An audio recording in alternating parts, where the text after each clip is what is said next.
Well, this is the 4.3 optimization series. We're doing video F, and we're taking a look at the Fall 16 Exam 2, problem number 2.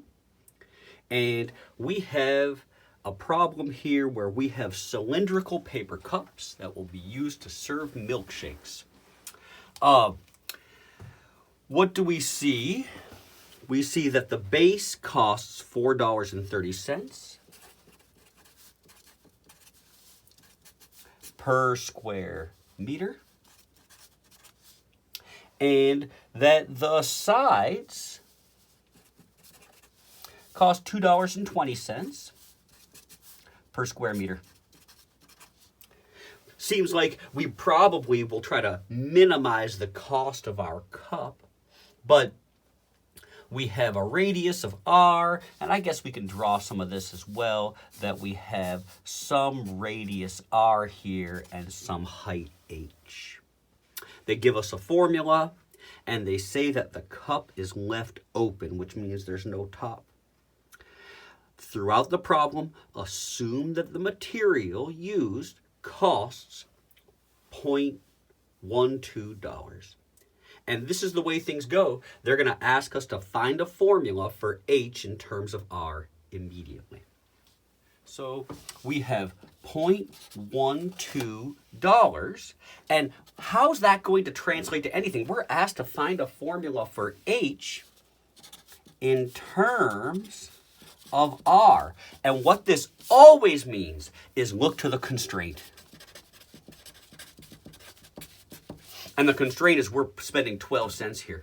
So the base is pi r squared, yes?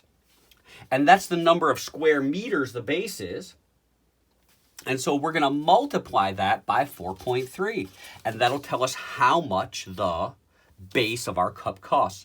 Now the sides, they told us that we unroll this thing, but I just want us to see that if I cut this thing apart, we would have a circle on bottom, and then we would have a square. I would have to make a slit down the cup and unroll this thing. We would have 2 pi r, and then an h would be there. So the area of the sides are going to be 2 pi r times h, times, and that's the number of square meters, times 2.2 dollars per square meter. Square meters murder, and we're left with money is equal to money plus money. H in terms of R, that means this is going to be my output, that's going to be my input, so this means solve for H.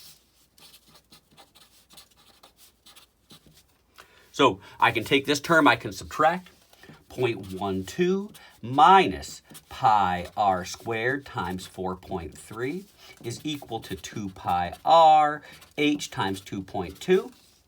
And now we're going to solve for h by dividing by all of this trash. 0.12 minus pi r squared times 4.3, all divided by 2 pi r times 2.2, and that's equal to h.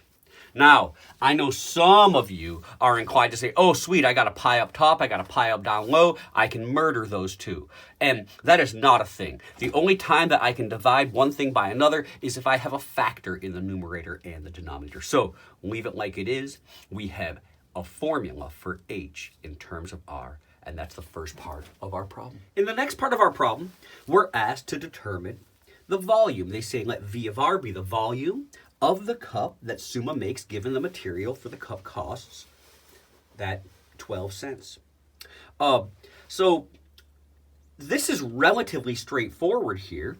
We're going to be taking the volume of a cylinder, which is a formula that we should know, and this is part B, equals pi r squared h. And my goodness, I don't have one variable here, I have two, but I can certainly substitute this in, and so we can say that V of r is equal to pi r squared, and then we get to write all this trash, 0.12 minus pi r squared times 4.3, all divided by 2 pi r times 2.2. And we're done. We have the volume as a function of only the radius. In the final part of this problem, they ask us, in the context of this problem, what is the domain of V of R? So let's go back to our problem, and I'll let you know right now that the domain, we're certainly dealing with the variable in our function here, but this is not a volume question. This is a constraint question.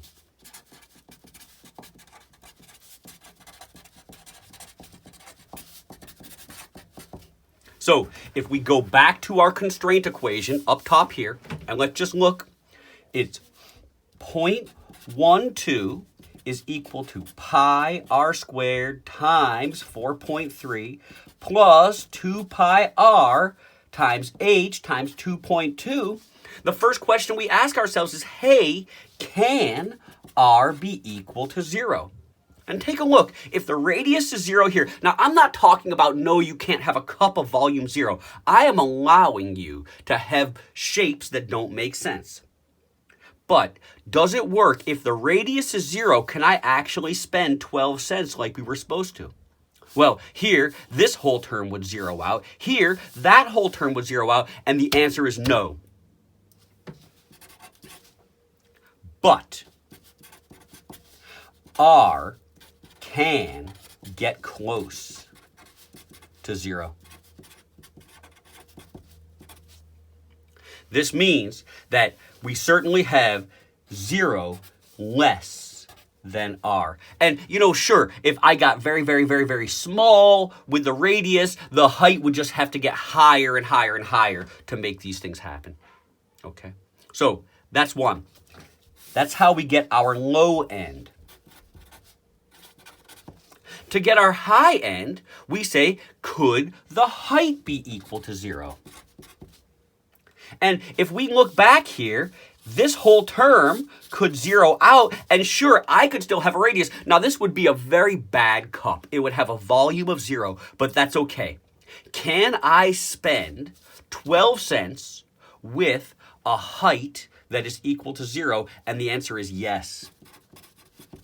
So if I do that, how big is the radius? And we can say 0.12 equals pi r squared times 4.3. I can divide 0.12 over 4.3 pi is equal to r squared, and then take the square root.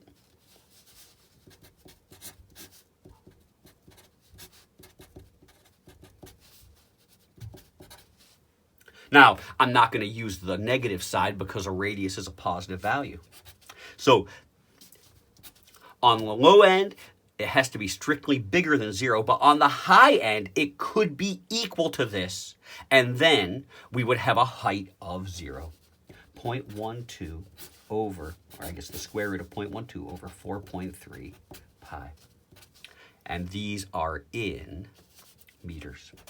Now, I'm going to say one last thing here, and that's that suppose you wanted to have cups that had actual volume. This dimension here would give us V of R would be equal to 0 because the height is 0. So suppose I had to have some positive volume in my cup. Oh, I can fix that too.